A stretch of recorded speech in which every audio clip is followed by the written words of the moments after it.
Look, we all know the legend of Steve Jobs, right? The visionary who totally changed the world. But that's not the story we're telling today. We're going to look at the man, the human system under just immense pressure. This is a story about catastrophic failure, and more importantly, what you can actually build from the wreckage. Okay, so to really get this, there's this one key idea we have to talk about. Back in the 70s, a psychologist named Richard Tedeschi noticed something fascinating. He was studying people who had gone through these major life crises, and he found that some of them didn't just, bounce back.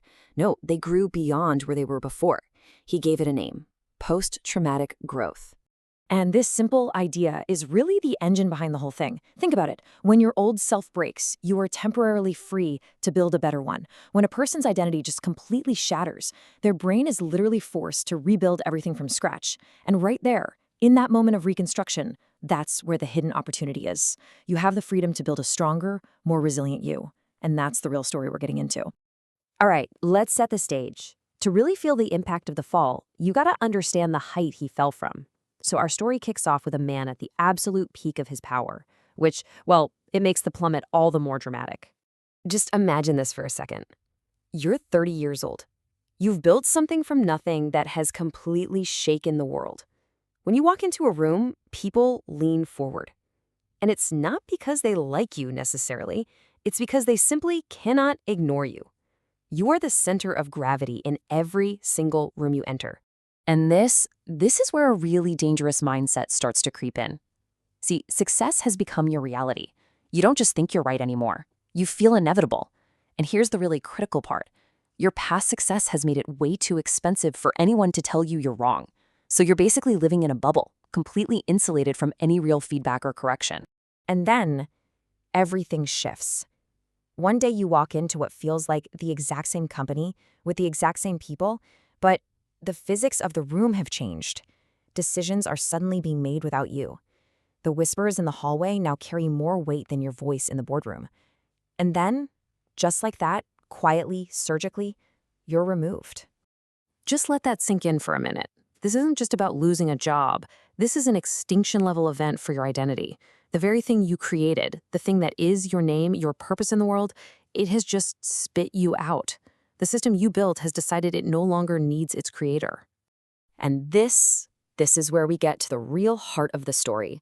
The fallout from this isn't about business, it's not about money, it's a deep, internal crisis that happens far, far away from any spotlight. And this is the question that just echoes in that silent corridor of failure. If I am not that person anymore, then who am I? With all the external validation gone, with the role completely stripped away, what's left? This is the terrifying, inescapable question he now has to face every single morning.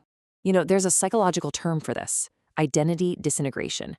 It's that experience of having your answer to who am I just completely erased.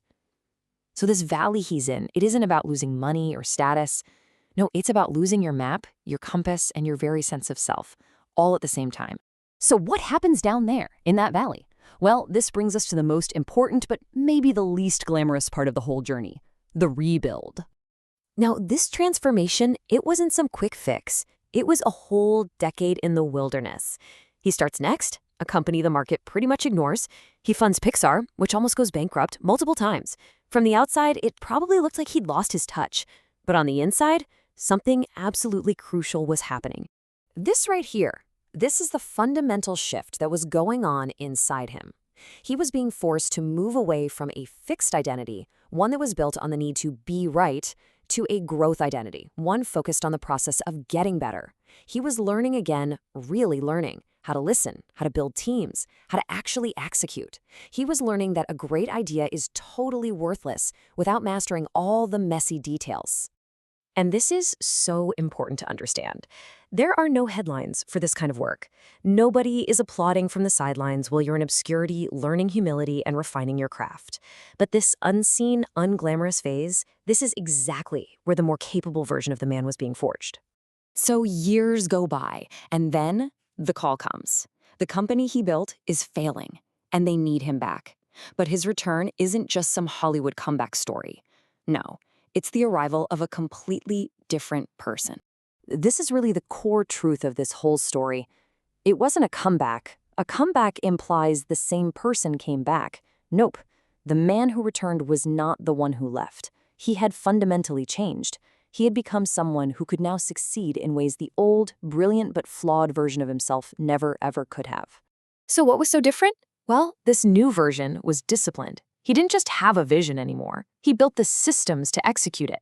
He didn't chase every shiny new idea. He learned to focus, ruthlessly, on what actually mattered. He finally understood that timing is just as important as the idea itself. And these were all lessons learned the hard way, out there in the wilderness.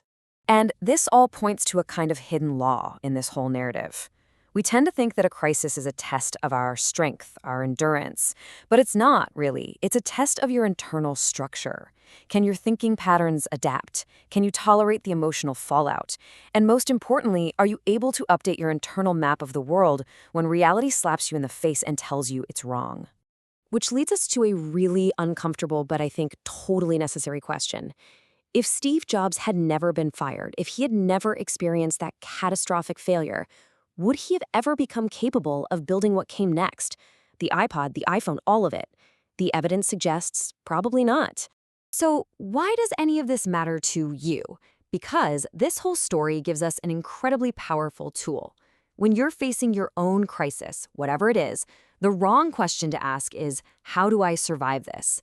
The right question, the one this story teaches us, is this: what version of me would not be destroyed by this? And what must change inside of me to become that version?